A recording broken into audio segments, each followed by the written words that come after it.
playing this role as a child forever. And that's part of the frustration in the behavior. And that's why they love to be with you so much, because you're somebody outside of that little world that only knows them in that way. And they have the possibility of being somebody different with you. And the different person they want to be is the person that they want to be inside. So we don't make boundaries and we aren't making guidelines and rules with them?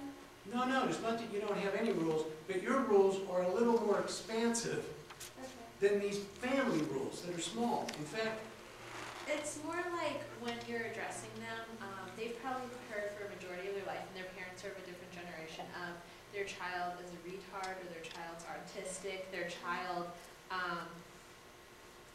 is all sorts of things, and that's the language they grew up with. Well, we, our generation aren't. We know that using the R word is inappropriate, that someone is a person first and then their disability. So it could be someone with autism.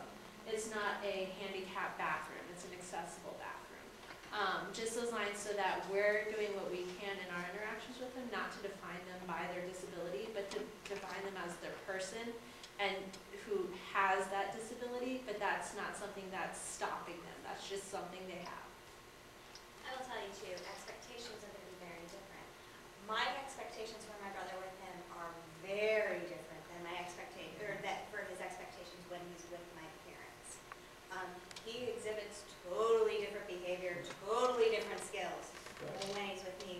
And I think it's because I set much, much higher expectations for him than my parents do. exactly.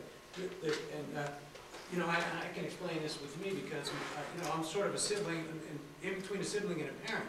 Because I grew up with my sister at home, and I saw, I didn't understand this at the time, and now this is sort of what kind of work that I do. So I can look back and I could see the expectations of my parents, and not just them, but the aunts and uncles and cousins.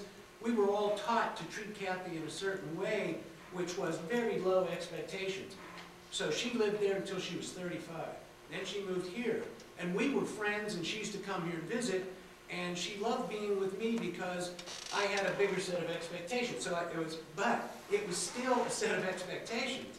There was still a boundary there, and now, what's so sad about this is, now now she's lived out to my expectations, but she can't get beyond them. I won't let her go beyond them. So now I'm a barrier in her life like my parents were. So you'll have boundaries, and you know what boundaries are, but your boundaries, I guarantee you, will be more expansive than the parents' boundaries. And that's good, because they need the opportunity to get beyond those, and they're never really going to grow any further until they have more and more opportunities to see life in different ways with people who have different experiences and different expectations. And that is a process that will help them grow beyond this little circle that they've been kept in, and that's a good thing, and that's a great thing about Best Buddies. But then it's your guys' responsibility in a way as their buddy to tell them it's, if you're out in public and they're picking their nose or they're scratching themselves inappropriately, to say, you know, we don't do that in public. If you'd like to go to the bathroom, you're more than welcome to do that, and then go and wash your hands and you can come out and join us. A big thing we see is people go to Pizza Hut buffet or any sort of buffet style eating, and they get a free choice of whatever they want to eat as many times as they want to eat, and they will just go up again and again and again and again and again, and you have to say, you know what, I think you've had enough